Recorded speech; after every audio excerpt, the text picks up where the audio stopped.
any successful entrepreneur, you are constantly being asked for tips, advised what to do, what not to do, etc. Now, Nikesh Arora told us once that the one way for people to get money from them, entrepreneurs to get money from SoftBank and from him, is to not say that you need the money. Just tell him that you have a great idea, you have a great plan, you're just going to go out there and do it. Is that something that you'd agree with, or do you approach it differently?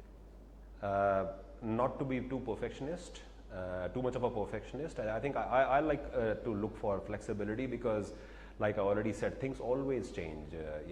When you're creating a young company from scratch, it's just impossible for you to fathom every single thing that will come your way. So the biggest thing is the ability to adapt, to realize how the market is evolving and evolve your business in a way that'll best support its growth.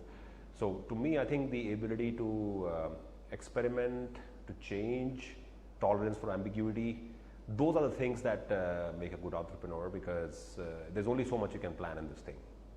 Right. Right. Now, as far as competition is concerned, we are seeing that all sectors getting rather filled up. They're saying that, there is a lot of competition. There is a fair amount of saturation in some sectors. How do you see competition? Is it flattering? Does it keep you on your toes? A bit of it all? Something else?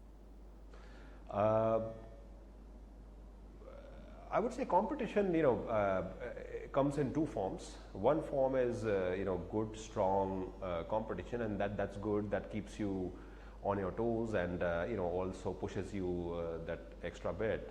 But it also is, there is a second form of competition, if you will, that is more noise.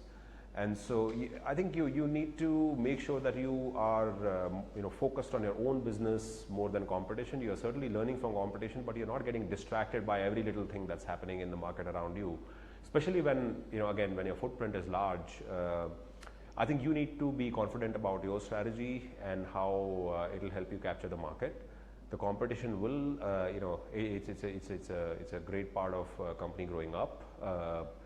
And you should learn from it, but I think that's kind of where it stops, and that's how I look at it.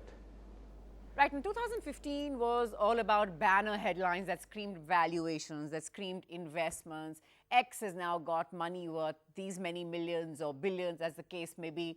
2016, we're told, is going to be a more circumspect year for startups. You're going to have to show performance. You're going to have to show execution. Is that how you believe the next couple of years will be for this startup space? Or do you believe that there are things that are going to sort of look up as far as money is concerned? Will there be other issues that will be in focus?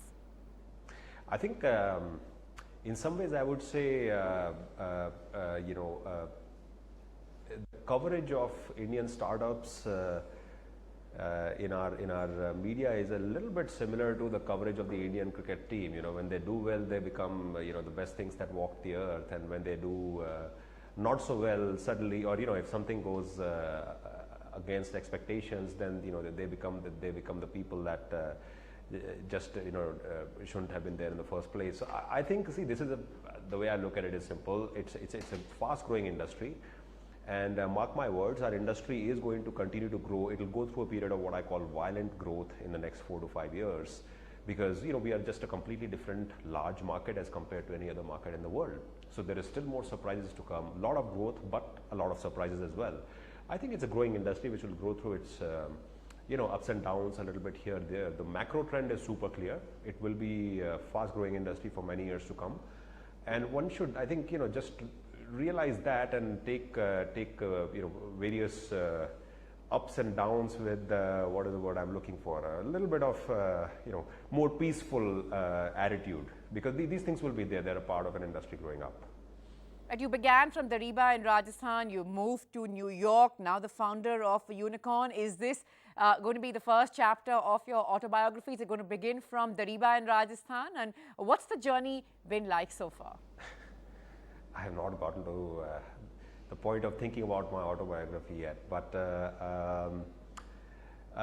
no, I think it's about if I look back and see if I try to spot a common thread through everything I've done in my life, I think it is about, I've always enjoyed creating things, and whether it was being very involved with things like maybe painting as a kid, or putting puzzles together, growing up, learning how to make movies, and also doing my bit with entrepreneurship. I think all these things have that common element. So everything else, there are so many other things that are important in life as well. But if you try to spot that sort of soft thread that runs through the things you do and the choices you make, I think for me it will definitely be the joy of creating something from scratch. There are very few things in the world that can beat that.